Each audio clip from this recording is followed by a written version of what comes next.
Greetings, gentlemen and ladies, I'm the Crypto Game Snob, and in today's video I am playing my Control Nature deck, which I've been tinkering around with a little bit here and there, having fun just tinkering with my weirdo deck that I'm just kind of messing around with and making up on the fly. It went up against Board Wipe Death, and well, I won't spoil anything, but it was a heck of a fun game. Let's take a look. I'll show you that game in just a sec. This is my current Control Nature deck. 2 Black Jags, 2 Compost Charms, 2 Underbrush Boars, 2 Mooncray Cyclops, Avatar of Nature, 2 Jag Staffs, just because, man, I love the Jag Staff. Jag Staff is so good. It really is. I mean, you get 6 worth of stats out of 2 creatures that regenerate unless your opponent removes the relic. You also get a Blitzy attack for also 2 damage, and then you get another swing for 2 damage. There's a lot of bang for your buck in Jagstaff. If you think a moose is big, Jagstaff has even more stats and more board control than a big old moose does. Anyway, Enchanted Vines is also one that I think I've actually removed from my most recent iteration of this deck, and that is because I've kind of designed this deck to be aggro in the beginning and then kind of gear up into that later game, that sort of big heavy hitter cards, right? We got Dionysus the Bountiful at mana 9. If you guys don't know this card, what it does is it first does damage, 4 damage to each character on the board. That includes your own creatures. It's a nice big 8 stat creature, and here's the main thing: it adds 7 random nature cards to your hand and sets their cost to 1. So you could theoretically get you get a Vinebound Jotun for 1 mana, you could get another Dionysus for 1 mana, you could get a Gorilla Gardener for 1 mana. It fills up your hand with 1 mana random cards. This can be huge. You could potentially play all 7 of these cards. You could potentially play all 7 of these cards next turn if you wanted to. We have Polyhymnia also. That's our top hand. Healing Elite, 2 Demogorgons, a Cyclops, Defender, Wild Hog, Gorilla Gardener, Watchtower of Agrador, just for this card's ability to carry you into the later game as it continues to summon up Agrador Protectors or potentially Vibrant Fruits. A couple of the Hunts also for just clearing the board. Green Giants also big threat. Confused Overkill clears the board, gets a big dangerous threat on that your opponent has to in some way deal with, or otherwise have their board wiped by that overkill, or just take a huge amount of face damage. Enchanted Vines is the one I think I'm going to remove, or I think I actually already did from my current iteration, and that is because this deck actually tends to have a lot of your creatures on the board as well. So Enchanted Vines hits 4 random creatures, which is great, but it potentially has lots of situations where it can't be used as well, and that's what I was kind of finding. So I swapped this out for something. I can't remember which, but hey, maybe I'll make a future video on that in the future. That's, I guess, the best time to make a future video. Alright, let's jump into the game. Alright, okay, let's jump into the game here. I don't know about you guys, but I've got my cup of Earl Grey tea. Mulligan for some early game cards. Jagstaff is nice. A little Wild Hog will do the trick. If nothing else, Wild Hog at least gives me something on the board to work with. Marshwalker is also great. Marshwalker plus Wild Hog is a starting turn that I will use my pip for. Unless I have a good reason to use it, like a nice 3-drop or something to use it maybe the next turn. But looking at my hand currently, that pip to get those 2 impressive creatures on the board early game is very, very nice. He is Board Wipe Death, and Board Wipe Death wants to get to the end game really, really soon. However, what Board Wipe Death doesn't usually encounter, or really what you don't usually encounter, is a late game nature deck, which is what we happen to be playing here. So I'm perfectly happy in getting to the end game. That's fine by me. Blight Bomb. Blight Bomb seems like a bit of a waste here. I guess I don't have a ton of creatures. He doesn't really know which creatures I have, but Blight Bomb for the Marshwalker seems like a bit of a waste, but I guess that does slow down the damage to his face. Now this is a bit of a zombie death board wipe, which is kind of a deck I've also been playing with myself. It's interesting because it has a lot of the advantages of that early game zombie deck. Zombie death decks, of course, are great for healing, and he's got the Necroceptor, and I do not have any sort of relic removal in hand, but I do have a favor advantage, and I do see the Bronze Servant in the Sanctum there, so that is what I'm eyeing up. Looking back on this in retrospect, I might have actually taken the zombie with the Jagstaff instead of losing the pig, but I you know, make mistakes here and there. I make mistakes every now and then. It's a thing that happens. Maybe I was thinking I just didn't want to eat the face damage. I can't remember exactly, but there you have it. But, like I say, that Jag Staff, so nice for board control, number one, for getting creatures on the board. Yeah, that's good stuff. Unless your opponent happens to play Relic Removal, in which case, well, it wasn't quite the ratio you're hoping for, but yeah, unless that happens, it's a great 5-mana card. The Eva here, of course, has potential to turn my creatures into zombies, and I turn his creatures into zombies, and back and forth and back and forth. And like that on forever.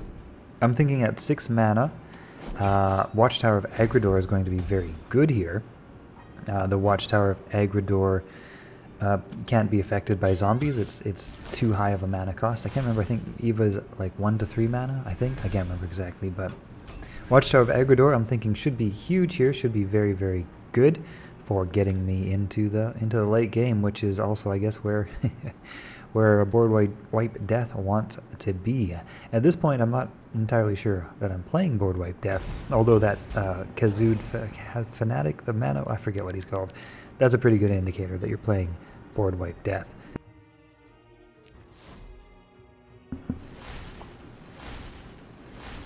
But yeah, there we go. All sorts of Apple Boys, and since the Watchtower is backline, they all have to be dealt with before the Watchtower can be then targeted.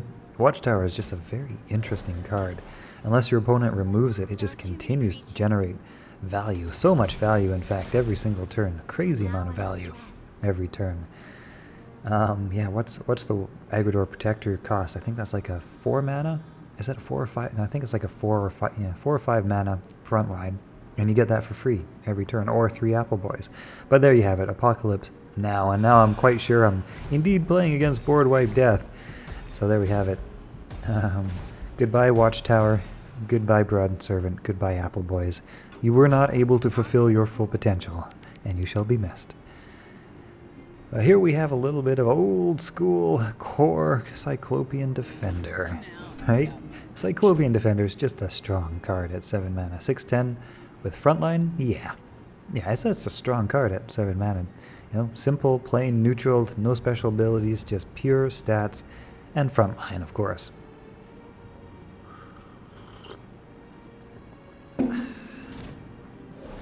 So that he's playing his Spellbound Goblin? Was that? No, Relic. Whatever that goblin is. Is that a Spellbound Goblin? No, it's something else. Anyway, that he's playing that now kind of suggests to me that he doesn't have a lot of options to play. That's kind of a hurting card to play, because you kind of want to save that for your relic removal. But I'm thinking he wants to protect his oh, what's it called? Cursed Obelisk? Cursed Obelisk, that's right. I happen to have, however, a very nice answer in hand. And also I'm not really sad about the Apocalypse Now, is because this is, like I say, a mid to late game nature deck with some serious heavy hitters in the late game. And yeah, you know, it can kind of take a beating and keep on coming. That's kind of the thing.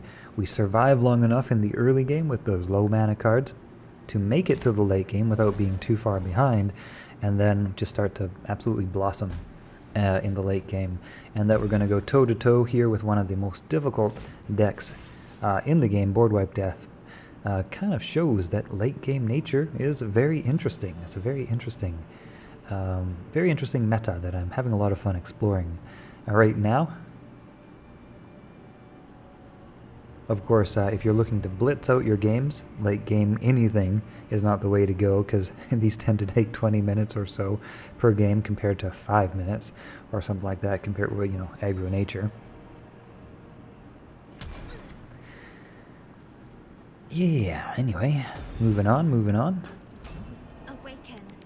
Polyhymnia makes it into my hand. Vinebound Jotun is also in my hand. We have Underbrush Boar for interesting clear options.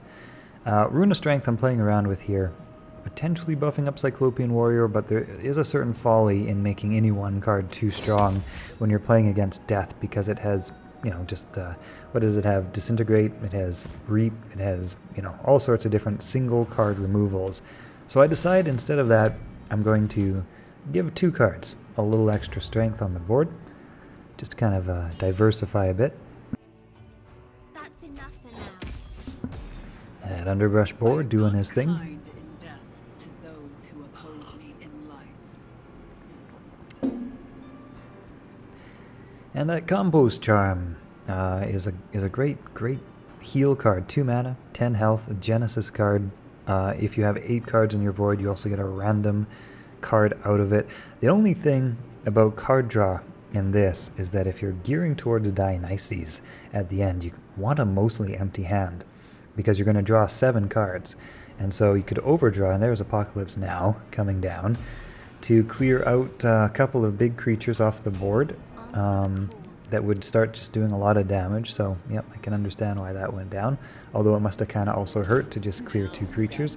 Vinebound Jotun next on the board. Big, strong overkill, 10-12. But then, yeah, like I say, Death has Reap, Death has Disintegrate, Death has all sorts of single target killing spells. Interesting, all the relic removal actually in this deck. At this point, I'm just throwing cards down, waiting till 9 mana for Polyhymnia. Demogorgon is decent, even though I don't need healing. It's better to kind of keep some momentum than to just pass. A lot of spells in my hand at the moment otherwise.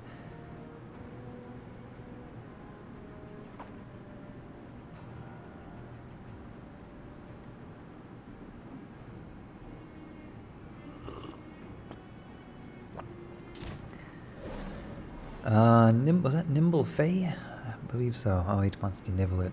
Yeah, just a nibble. Unfortunately, got that nerf. It used to be 7 health, now it's only 5. To me, it seems underpowered. To me, it seems something like Call of Heroes, or I can't remember. There's like a direct 4 healing spell at the same mana that also has the option to do Vow of Champions. Yeah, I think it's Vow of Champions. That's 1 health less. Anyway, there's the next board wipe. End times. Okay, I can do this. Luckily, we are playing a deck that can deal with all sorts of big problems from board wipe. Death the Hunt, in this case, Free. and a little Jaguar. Why not? For now, Little I Jag. must rest. Card Shark just to have something to throw on the board, potentially get a front line on the way. Now, what I'm particularly concerned about here is Hippocra's Monster. If Hippocra's Monster comes down in any way, shape, or form, with its ward and with my inability to clear a single target like that, a target of that power, it's going to be basically all she wrote after 1 hit, right? Like the Hippocra's Monster will power right through Polyhymnia, and yeah, just kind of absolutely wreck in 1 single hit. So that is the main concern here. That's why I'm playing Polyhymnia right now. I'm not waiting at all for any sort of, giving any sort of opportunity other than what is available. Like if he has Polyhymnia in his hand right now, it could be very, very bad. I'm hoping he doesn't. That's why I was looking at how many cards are in the deck. Before, there's about a 50-50 chance of having Hippocra's Monster in his hand right now. And if that were the case, it would, like I say, be very, very bad. So yeah, Polyhymnia to the face and just kind of throwing everything down that I can right now for that exact reason. Just racing against for that inevitable arrival of Polyhymnia, hoping to be able to finish the game before that happens. Nature just doesn't have any single card that I can think of that could actually deal with Polyhymnia. I think there is literally no single card that Nature has that could take out Polyhymnia. Yeah, if you guys know any, let me know. I might have to shuffle that into my deck. Sorry, I keep saying Polyhymnia, but I mean Hippocra's Monster. I don't think Nature has anything that can take out Hippocra's Monster. Answer the call. And I'm guessing he's hoping for Hippocra's Monster to come up here. That's why we're getting a next turn thing. Otherwise, typically when Polyhymnia goes down, there's a concede that happens, but he knows he's still got some options in his deck that could come up and absolutely devour the game in a single hit. Just like blow me out of the water with 1 good card. If that, like I say, Hippocra's Monster comes up. So I'm just kind of hoping against hope here. This game really could go either way. Still could. Like, I got to make a number of hits on him still for it to go my way. Yeah. But doesn't look like he's drawing Hippocrates Monster at the moment. There's the Ray of Disintegration. Like I say, so many... Death has so many single card clears. It really does. And, yeah. At this point, we're catching up. You know, we're getting to the point where it's going to be really hard to even play Hippocrates Monster and get a chance for a counterattack, because he will still have to get through Polyhymnia's front line, even though he'll be able to kill it in basically a single shot. But at this point, we get just enough favor for the Rune of Fire, which is not the most epic way to end a game, but it works, it does the trick, and I'm not taking any chances. Good game. Good game.